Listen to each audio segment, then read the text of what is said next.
Yeah, obviously, when you win a test match like that in that fashion, it's nice to, sit down and recognise everyone's efforts. But yeah, as you say, very quickly sort of turning around and discussing about the second test and obviously the long drive down to Southampton, getting the focus on for Thursday. So yeah, I'm excited to get going. It's a bit above my pay grade, I reckon, that one. But no, it's I don't know, to be honest. I think obviously winning the last game was brilliant, and the team, the balance for that side was the way that we had it for West Indies. So like, I'm not too sure. I'm just train hard and do my thing and try and score as many runs as possible on Thursday. No, they're very good attack. Obviously, they've got a bit of everything in terms of they've got a Bass who's very accurate, and they've obviously got left arm angle, and the youngster who's got some pace and has bowled really well last week. So, and obviously they've got world class spinner. So it's a very good attack. And but yeah, we've had a look, and obviously now it's a case of trying to adapt and prepare as well as possible for Thursday, and yeah, make sure that we're ready to go.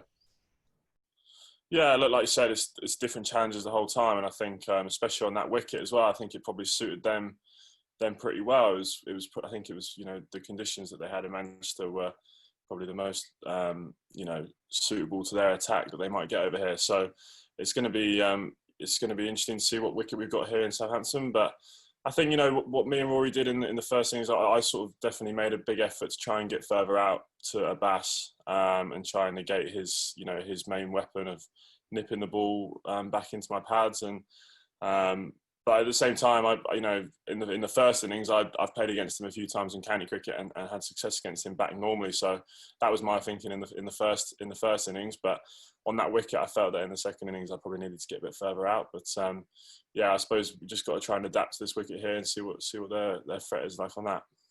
10 test matches I've played, I'm trying to learn and trying to improve as much as possible. And that's the thing that I probably need to do a little bit better, especially against spin, is try and rotate the strike as much as possible, be a bit more proactive. And I've been working really hard on that with a few of the guys, Thorpe and a few of the players, chatting to them.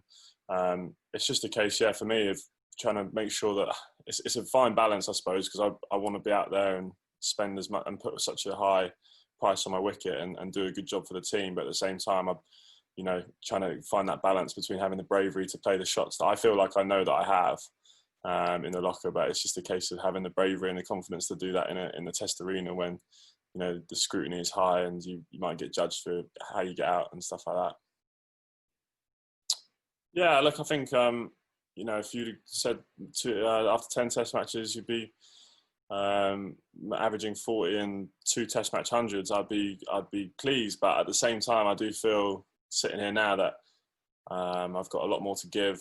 I've only sort of shown myself to a certain level at this stage, and I do feel like I've let opportunities slip to score maybe 400 or 500s. I know that might be sounding greedy, and it might sound a bit unrealistic, but that's the way I think. And I think that I just need to keep trying to build on what I'm doing and try and take the positives and try and score a few more big scores this summer.